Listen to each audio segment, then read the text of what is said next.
Whenever you're getting ready to solve your problems, you're going to think about, what does the problem tell me? What is the action, the verb that's happening in the problem? And then you can use any of your resources that you have or things that you know to pull out of your toolbox, whether it be your math toolkit or whether it's just your toolbox in your mind, and you're going to use those to help you. So today, in order to practice this, I'm going to show you some of the ways you could solve a problem. Now, I can't show you every kind of problem that you're going to see, but every problem's the same in two things. You use what you know from the problem to figure out the part that's missing. That's the second part, okay? So here's our problem for today. John has 28 apples. So I know the number 28. Jill gave him some more. Now, we know some represents a number, but we don't know what that number is. So I'm going to put a question mark. Some apples, more apples. Now he has 60 apples. Okay, now he has 60. So I know that 60 is my total. So I'm going to put the equal sign in front of it, okay?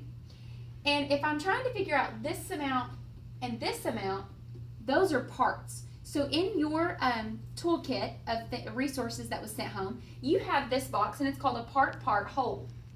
So one of the parts in this problem is John's 28 apples. So you can use a dry erase marker to, if it's laminated, you can use a dry erase marker to write on it. You can draw that box out on just paper, and you can use that all the time. Do it over and over. So one of the parts is 28. The other part is missing. We don't know that. That's how many Jill gave him. Some. Jill gave him some apples. But we do know that that this part and this part is the same size as this whole. The whole box is 60. So my total is 60. So then what? Well, by looking at this, you can tell that this part is going to be put together with it. So you're going to add. Anytime you're trying to get one of the parts, you're going to add. That's not the only way to solve it, though. You could subtract and start with the total and subtract until you got to the part that you know. So there are two different ways to set this problem up. You also could have set it up 60 minus 28 equals whatever that missing number is. Now, I will tell you, in this case, we're talking about apples. So for my missing or mystery number, maybe in kindergarten and first grade, you called it a mystery number. You could put a box for that part that's missing. You could put a letter. So apples starts with an A. I might use the letter A. Sometimes in math you see where they use a letter, and that's called a variable. Say variable.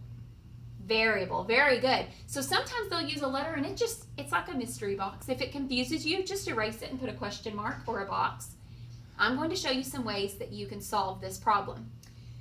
So with your hundreds chart, if you had that hundreds chart, you could start at the part that you are needing, or that you know, 28, and you could start counting until you got to the stopping point, 60. So I could start counting by ones, 1, 2, 3, 4, 5, 6, but I know that's going to take me a little bit of time. So you could realize that if you move down, that's a group of 10. 2 10s and 8 ones is 28. If I move down to 3 10s and 8 ones, that's 38. So I could scoot down, and I could say hop down 10, down 10, down 10, and look, now I'm really close to 60. So I'm going to hop over 1, 2. Well, I have to figure out how much I just did. How much did I just add? I moved down 10, 20, 30, 31, 32. Here's what that would look like on paper. If you were skip counting, this is another way you could do it. You could say 28, 38, 48, 58. Oh, I have to stop because I'm really close to 60. So then I would say 59, 60. I'm going to start counting by ones. And here's how you would show me that. You'd say, okay, well, I hopped 10. I added 10. I added 10 more. From here to here, I added 10 more. From here, though, I didn't add 10. I only added 1 and 1. So you could show it like this. Maybe you know that, and this is your answer right here, 10, 20, 30, 31, 32. So you added 32 total, okay? That's my missing part. You could do this. You could say, well, I know 28, and if I added 30 more, I know 2 tens plus 3 tens is 5 tens, and then my 8 ones has to come over. That's 58. It gets me to 58. Remember to use that arrow when you're not done with your thinking yet. And then you could add 2, and that gets you to 60. Remember, your answer isn't always after the equal sign. Sometimes it's in what did you do. So here you added. I added 30. Circle it. What else did you do? Added 2. Circle it. 32, 32. Okay, 32 is your answer. You put those two amounts together. So I just showed you 3 different ways you could solve it. And I want to show you what it would look like on a number line. So if I knew 28,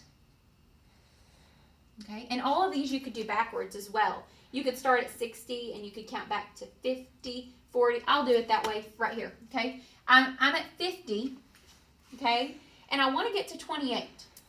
Well, I know 50 is a group of 10. So I could say, okay, a big hop, that would get me to 40. Oh, that was 10. I could do another big hop.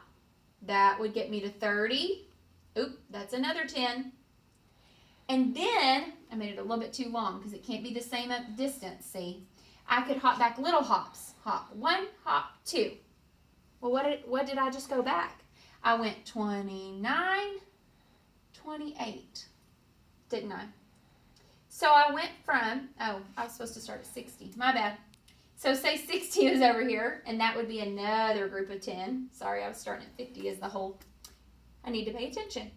So I took away 1, and I took away 1 more. So where's my answer? On the number line, I took away 10, 20, 30, 31, 32.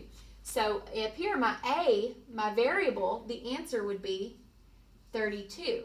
See, you can subtract in order to find the missing part, or you can add in order to find the missing part. But you can use number lines, hundreds charts. You could draw out your base 10 blocks, anything you need. And I'll show you base 10 blocks really quickly before I let you go. So if I did, remember when we use base 10 blocks, I like for you to draw a line as your longs and dots as your units, because that way you're not trying to get them all the same size, and it just makes it easier to see. I also like for you to make sure that whenever you're doing your dots, they look like what you would see on a dice when you subitize. Because if I have a long row of dots, of 8 dots, you're going to have to sit there and count every single one of them. But if I did 4 over here and 4 right here, you could quickly say, oh, that's 8. So you can do that in your head. So try to draw it the way you would see it on a dice, okay? So I'm going to start at 28, and I need to count on, and I need to end up with 60 total, because that was the whole number, okay? So 28, I know I need 29, 30. I need two units, or 2 cubes. And then I know 30, 40, 50, 60. You can get to the next group of 10 and then skip count by tens. That's a strategy you can use. So you just added whatever is right here. 3 tens is 30, and 2 ones, 30, plus 2. Put them together, 32. That missing part in every one of these was 32. Here's the 32. Skip count. So in every problem you're given and you're trying to work, find out 2 things. What do I know from the problem, and what am I looking for? So that you can put that in, you can organize it in this part whole, or on another one is a number bond. It's the part whole. It just looks different with circles, but 2 parts go together to make the whole. So you can solve that any way you would like. Good luck with all of your problems. Remember to solve one every day, and then see if there's another way that you might be able to solve it. Try for a second way. Best of luck.